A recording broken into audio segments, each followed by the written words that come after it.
This was aided by Rowe spilling a sharp chance in the slips off Sylvester Clark. Pollock was again in peerless form.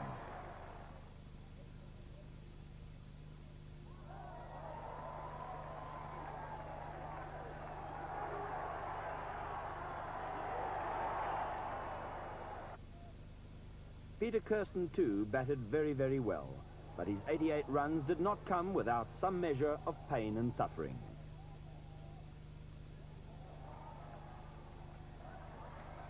Pollock went on to a majestic 100 before being caught behind off Derek Parry for 102, scored off only 135 balls. There was more aggressive batting to come from Clive Rice, who bludgeoned an unbeaten 71, and the Springboks ended with a lead of 152.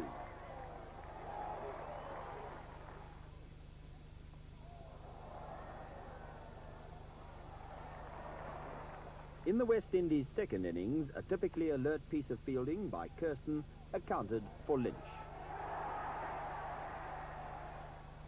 While Curry struck again by dismissing Everton Mattis, and also Alvin Kallicharran.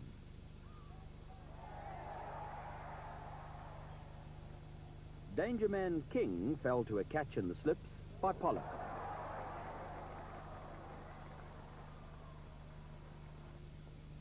But Night Watchman Parry made a fine half-century.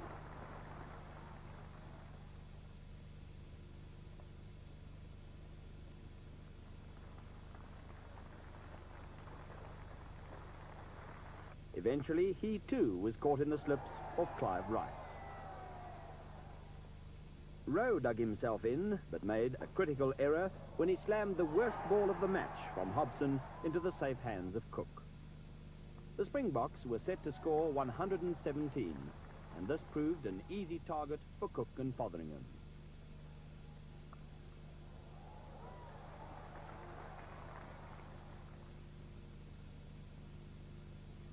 Fotheringham finished the match in style with a flurry of boundaries.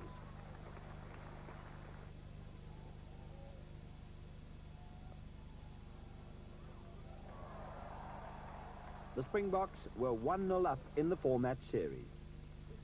TV viewers of all races followed the action in no fewer than 4 languages.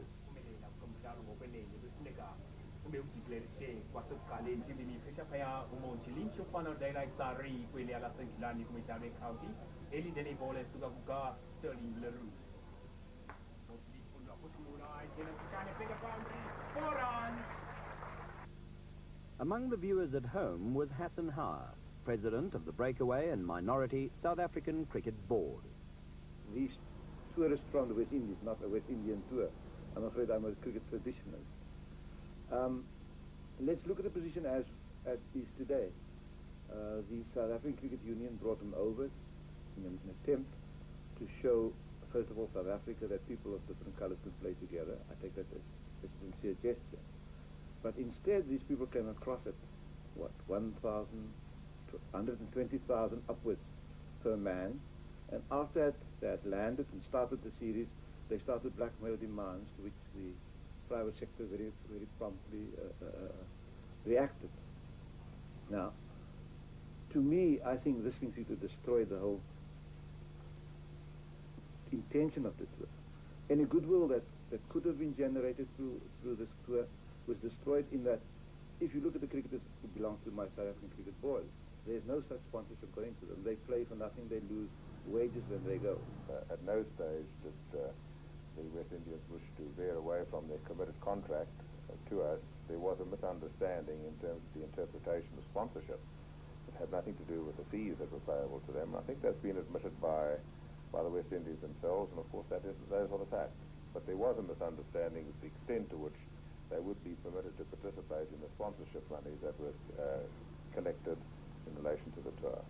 And once that matter was regularized and clarified, the tour went along very happily.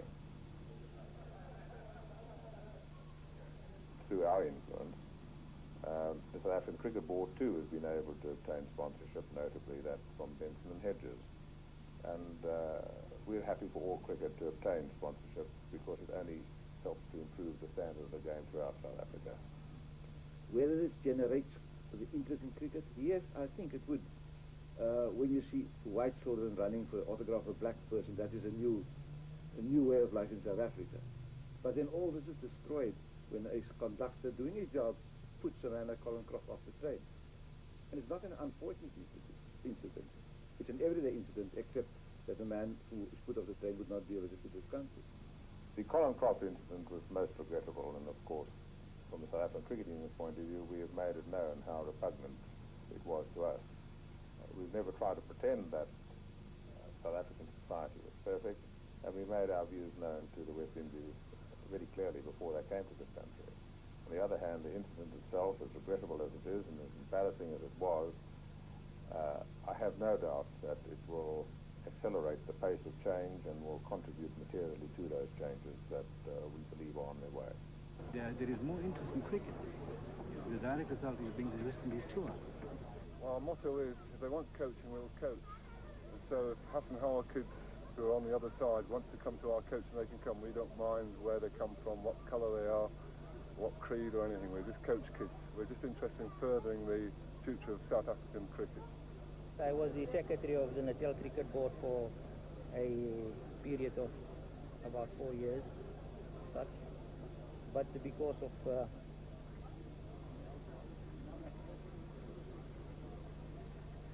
reasons that I feel better to hold myself, to hold for myself, I felt it's better to withdraw from the NCB and just concentrate on my school, having the boys coach and giving them the best. Well, in this specific area of Lenasia, we have 16 schools, and they are coached each once a week. Wednesday afternoons we have matches, as you can see here. And on Fridays we also have a select squad where we get the best boys along from these schools to give them extra coaching. In other areas, El Dorado Park, we have around about 16 schools take part in our coaching plans, and Soweto is coached also, about another 16 schools there. And in the white area, there's so many schools that we have to go around them once every 2 years because we just can't cope. We haven't got enough coaches to go around. In total, this budget comes to around about 150,000 rand. And I'd say 50% of it is going towards the black areas. We have a lot of English overseas coaches, 7 altogether from overseas, and in other areas we use local coaches like here who we've trained, been for coaching courses, and they look after the kids here. Well, in the beginning, you know, people were very, how can I say, cautious about what opportunities were there for colours and blacks. But with my experience now, they get the same opportunities any white kid.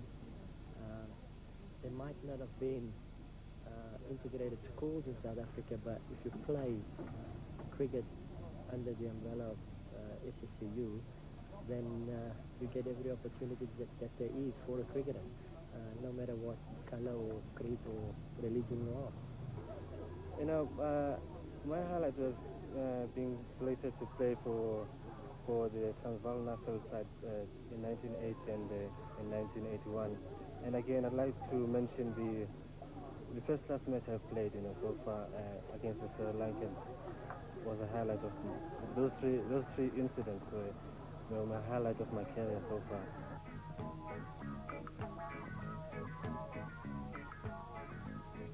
The seaside city of Port Elizabeth played host to a Yellow Pages International, and a sparkling match it was to be.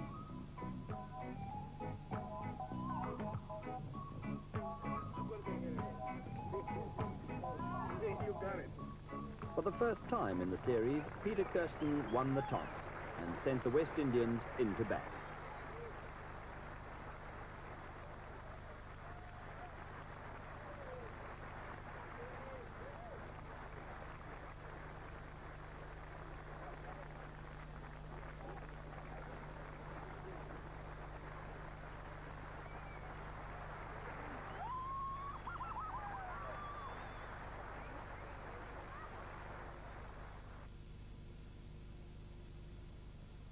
Trotman and Greenidge got the tourists off to a spanking start.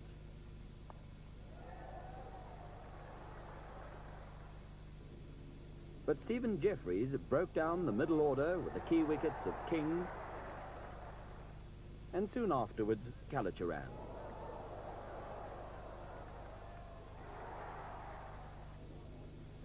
Everton Mattis played well,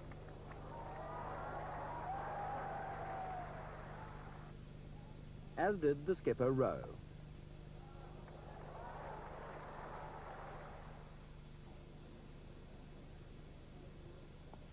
He batted with typical elegance and a wide range of strokes,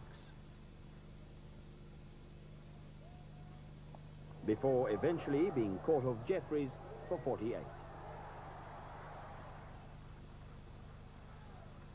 The fireworks came at the end when Jeffries had a nightmare final over which cost 31 runs, with Ezra Mosley lashing a sequence of no balls and wides into the crowd to finish with an unbeaten 63.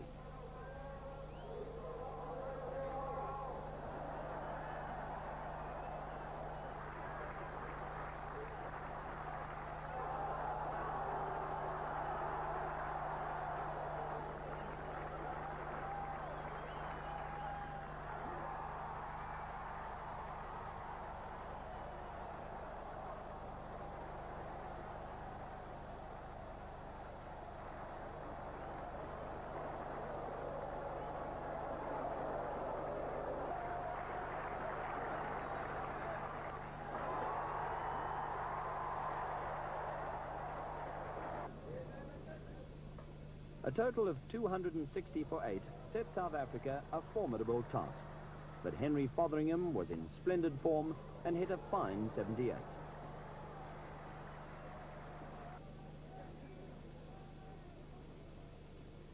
Kirsten fell cheaply for once,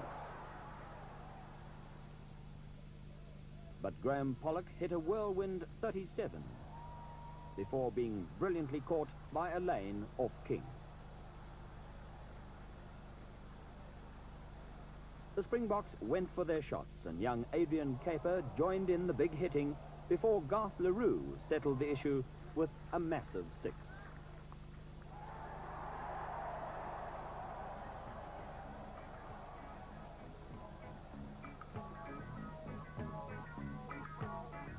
The teams moved back to Durban for the third Yellow Pages match at Kingsmead.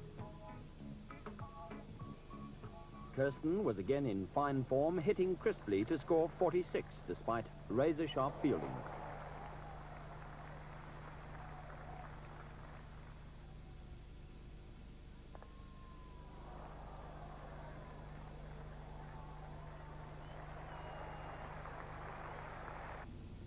The West Indies fielding was to be a feature of the match.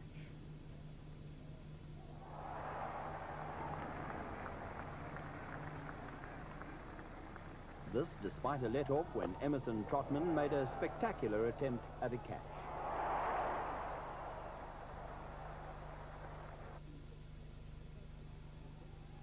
But for Monty Lynch, it was oh so easy. Clive Rice went on the attack,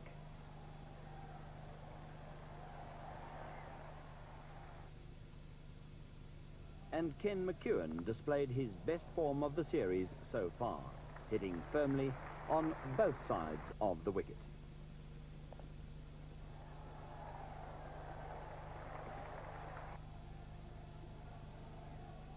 Rice fell to a good catch at the second attempt by Stevenson,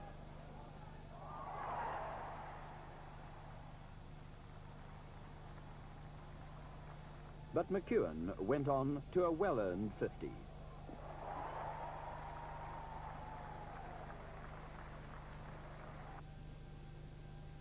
Stevenson held another catch in the deep, offered by Caper, and the Springboks were all out for 220. Trotman, as so often was the case, got the tourists off to a quick scoring start.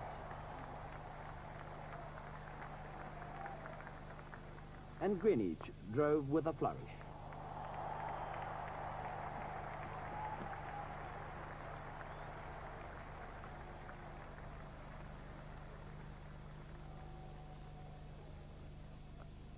wicketkeeper Jennings took the most spectacular catch of the match to dismiss Trotman.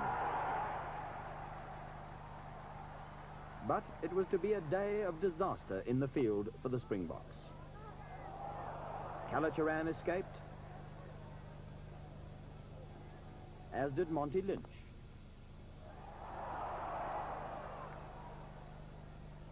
And Lynch again.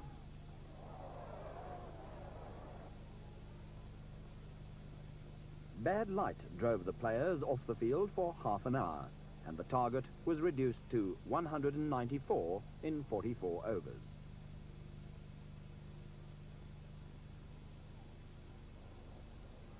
When they returned, Rowe snatched the Man of the Match award with a sparkling innings in the gloom. He was ably supported by the reliable Murray.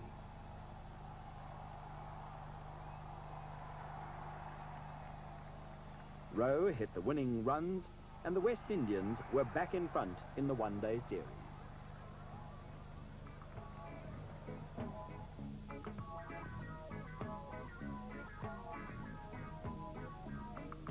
Champagne made the long flight back to Cape Town more palatable, and the West Indians were set to end a Newland hoodoo, despite the absence through illness of Rowe.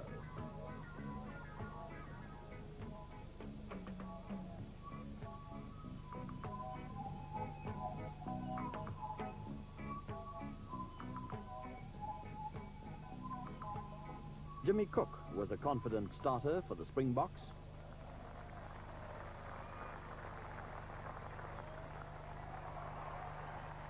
But this was to be Ezra Mosley's match. Cook was well caught by the acrobatic Murray, and Barbadian Mosley followed up by bowling Kirsten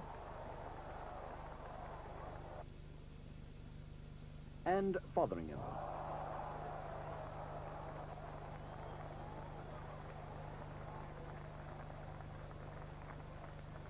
Pollock offered positive resistance,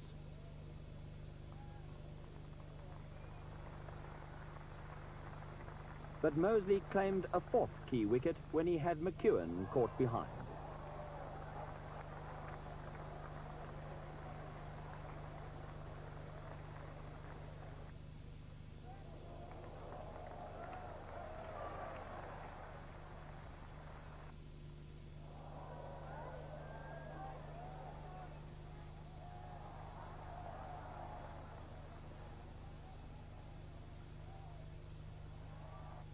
Despite 45 from Pollock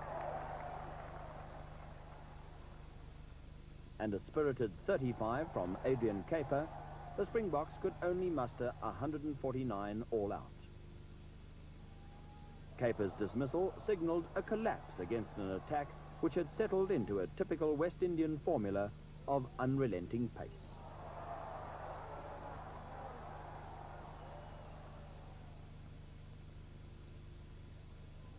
The West Indian innings proved a triumph for Emerson Trotman, and the Holland-based Barbadian displayed a wide range of strokes.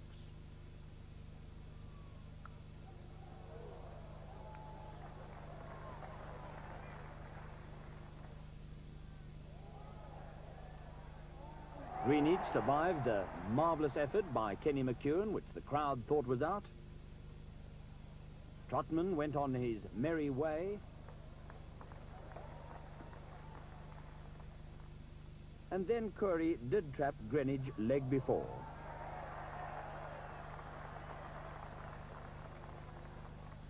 Trotman, though, was not to be denied, and he went on with an uninhibited attack to finish with an unbeaten 94.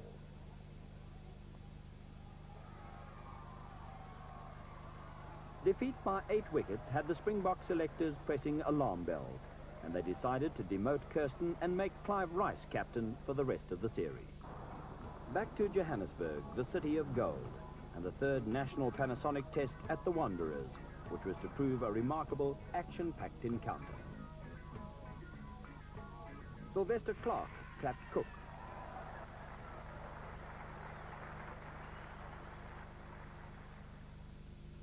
And Mosley blasted out Fotheringham.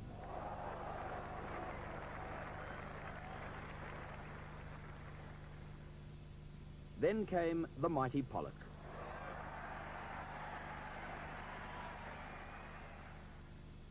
And with the courageous Kirsten, he put on 67.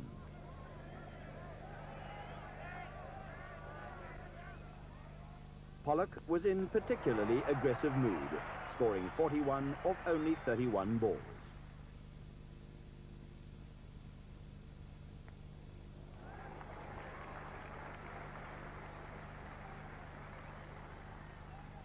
Eventually, he was well caught by Mosley off a lane,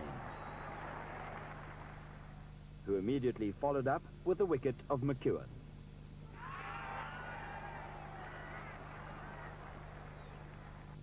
Kirsten reached yet another 50.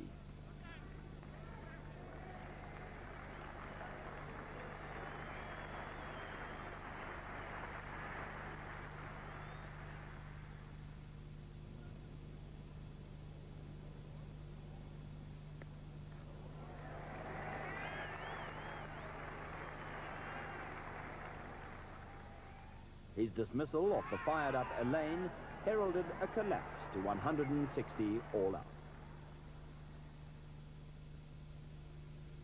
In the West Indies innings, Greenwich edged a lucky 4 runs off Kenny Watson, who had replaced Garth LaRue in another selection surprise.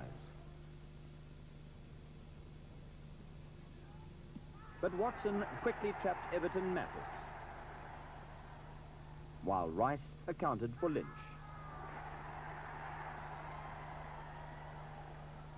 Collis King, so popular at the Wanderers, responded in aggressive style as he laid into Rice.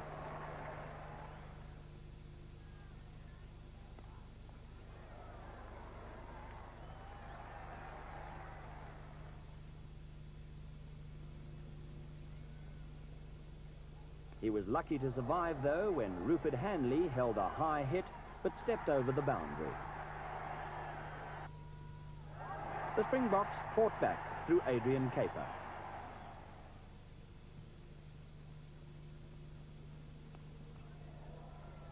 King went on to score 54. And Murray made 43.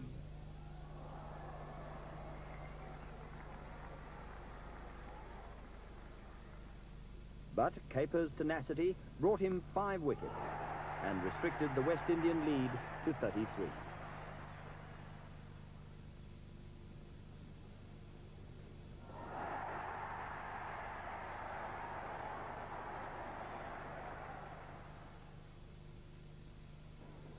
In the South African second innings, Cook fell to a brilliant catch by Greenwich, as the Springboks again started badly. Before Kirsten and Pollock shared another profitable stand.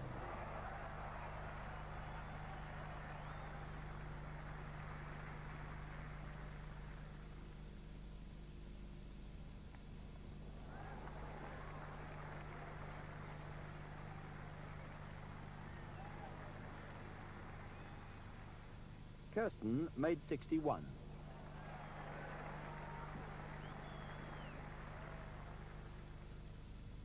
And Pollock 46, this time off just 33 balls.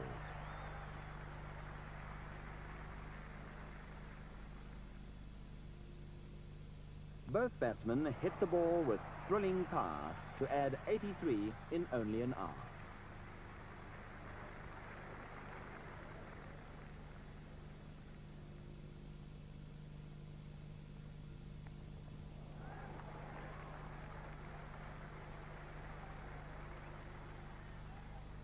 Franklin Stevenson made the vital breakthrough by bowling Pollock.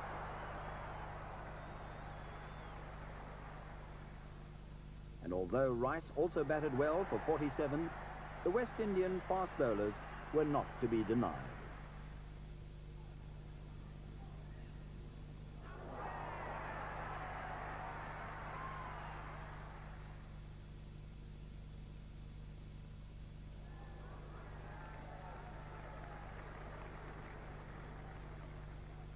The target was 204, and Greenwich set about the task with his most impressive innings of the tour.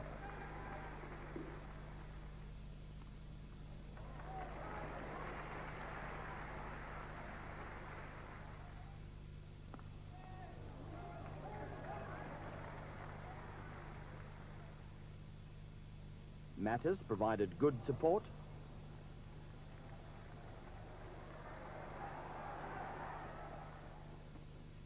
Before Caper had Greenidge well caught by Curry for 43 to start a collapse. Kalachurran was caught by Pollock with Watson, who then bowled Mattis for 32.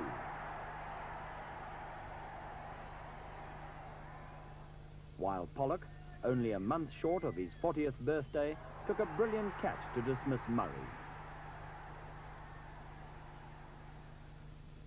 Collis King had been in bed with suspected chickenpox and looked a sick man when he came in with the score at a precarious 99 for 6.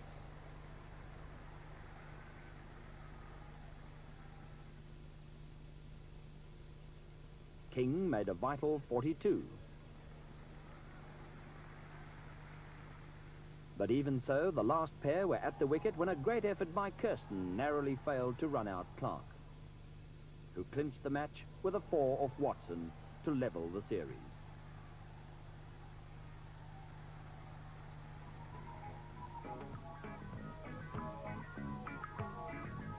The players enjoyed a few days' rest before returning to the Wanderers for the crucial 5th Yellow Pages International. The Springboks needed to win to save the series. An enthusiastic capacity crowd turned up. As long as it's cricket, as long as we get good sport. As long as we see cricket, we'll be happy. That's important. Cricket is important. Oh yes, very much. It encourages cricket amongst the youngsters. I think it's the best tour that we ever had in this country.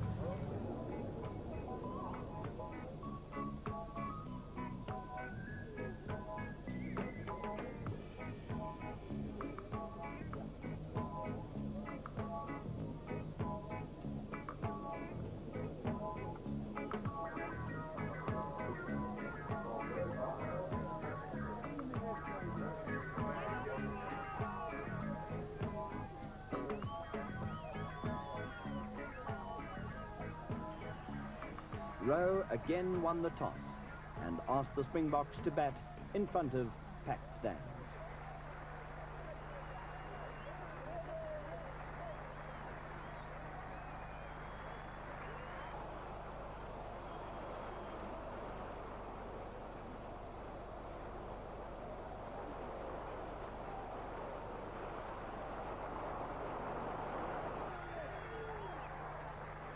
For Jimmy Cook, there was a new opening partner in 23-year-old Springbok Hockey International, Mandy Yachert. Meanwhile, as the crowd settled down at the Wanderers, across Johannesburg, another cricket match was underway. The South African Cricket Board was staging a Hour Bowl interprovincial between Transvaal and Natal. Ahmed Mangera, a member of Hassan Howe's executive board. Western Province is, I think, the strongest out of the lot.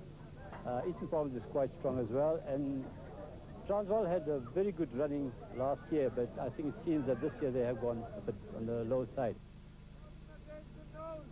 This is a match that is played every year. This is an interprovincial fixture which is played on a home and away basis, and it's known as the Hour Bowl. And this is the second day that this particular game is going on.